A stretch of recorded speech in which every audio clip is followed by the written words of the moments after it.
We started our trip visiting the gorgeous Cotswolds. I mean, look at this town. Can you believe it? This town is called Chipping Campden, and it was like a storybook. And look at this house. Do you see the wisteria? There were thatched roofs everywhere, and I couldn't have been more excited. Look at the thatched roof. This deer led the way to our first stop, the Broadway Tower. The tower was built in 1798 and designed by Capability Brown. The land around the tower is a beautiful place to walk around. The views are amazing. There's a lovely gift shop and cafe, and believe it or not, there is also a nuclear bunker. The tower and the bunker are typically open to visitors, but because of COVID, they were closed. Spring in England is glorious. The gardens here are next level. So I plan to visit to Snowshill Manor, which is also in the Cotswolds. It is the home of architect, artist, and collector Charles Wade. Unfortunately, we weren't organized enough to book a visit to the inside of the house, which I'm sure would have been wonderful. But the gardens and surrounding areas kept us busy for hours.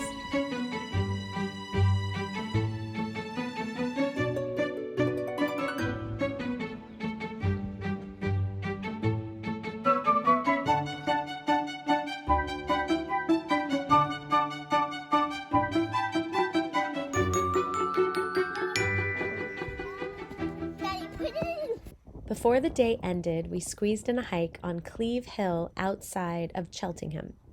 The views were spectacular, and we even saw a steam train from the top. Sage had one of her biggest meltdowns of the year on this hike, which is usually a good indication that we may have tried to fit in a little too much. Regardless, so I talked to sheep. Hi, sweetie. We climbed steps cut into the hill, had beautiful views, and eventually made it to our hotel and dinner with happy kids.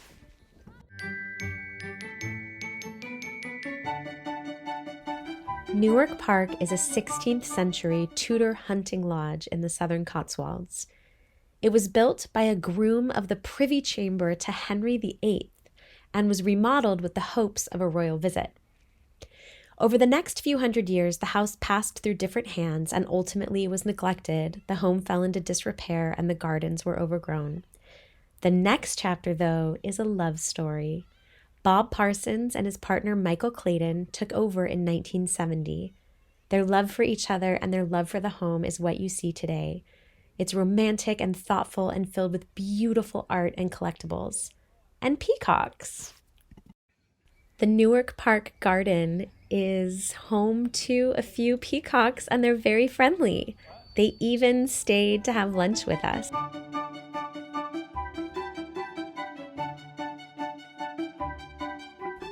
Like so many of these beautiful homes in England, there are lovely activities for children. This one has a playground and gorgeous walking trails.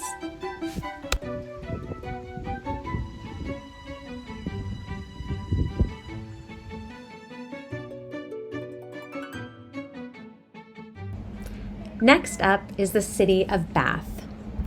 Bath is a great city. I didn't take much video, so here's a quick list via mostly pictures of what we did. This is a view from one of our walks into town. We walked a lot and took buses. It was easy to get around. Our first stop was at a bakery, of course, on the Pulteney Bridge. We visited the Circus, a ring of large townhouses built by John Wood and a beautiful example of Georgian architecture.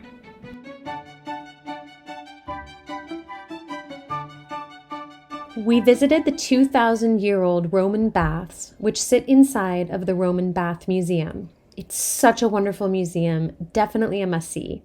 They have audio guides for children and lots of wonderful artifacts and visuals. I actually enjoyed listening to the child's tour more than the adult tour. And our 2-year-old seems to think that you can order a pizza from the audio player and it will arrive in 10 minutes. Pizza, 10 minutes. Pizza.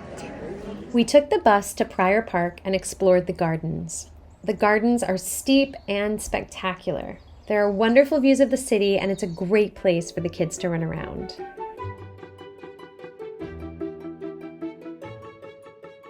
And these chestnut trees are the showstoppers in every garden we visit. If you like Jane Austen, there's a Jane Austen Center. And a trip to Bath wouldn't be complete without a visit to the assembly rooms. This is where fashionable Georgian society, people like Charles Dickens, Jane Austen, and the real-life versions of her characters came together to dance, have tea, play cards, and listen to music. You might recognize these rooms from movies such as Bridgerton, The Duchess, Northanger Abbey, and Persuasion. Below the assembly rooms is a fashion museum where you can see the dresses the people wore upstairs 300 years ago. To our kids, the most important part of a trip to any city is finding the best playground. We think the best one in Bath is the Royal Victoria Park. It was so good, we played here twice.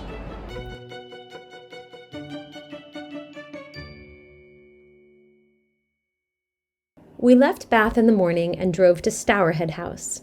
Stourhead House contains lovely collections of art and one of the finest Regency libraries in Britain. The library is gorgeous and is perfectly complemented by the views of the 3,000 acres of gardens. The gardens were at the top of my list because one of my favorite scenes in Pride and Prejudice was filmed here. At this point, we have visited many jaw-droppingly gorgeous English gardens, and this one is my absolute favorite. It's massive and just the most stunning swirl of every possible shade of green. And the rhododendrons are gigantic. I couldn't stop taking pictures of them. The National Trust has a home on the property that you can rent, and oh my goodness, this is now on my bucket list. Waking up and going on a walk here before breakfast? Yes, please. Ever since I found out Stonehenge existed, I've wanted to visit. 5,000-year-old Stonehenge is full of mystery and eerie, magical vibes. The Visitor Center is fantastic and has so much information on the theories of how these stones arrived and how and why they were placed in this particular way.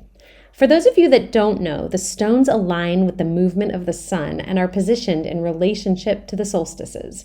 The whole place is kind of trippy, and as you can see, even started making our kids do weird things. I am a huge Jane Austen fan, so I made my husband double park on a side road by Winchester Cathedral so my mom and I could run in and see where she is buried. Winchester Cathedral is beautiful, and I wish we had more time to appreciate it. With my love of Jane Austen, our next stop is an obvious one, her home in Chawton.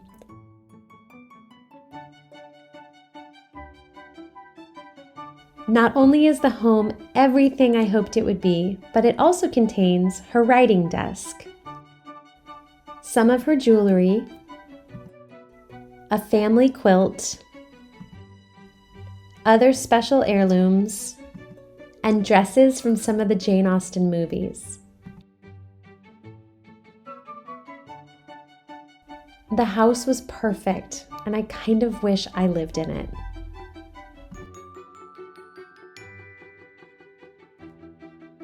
Our last day before our drive home was spent at Windsor Castle.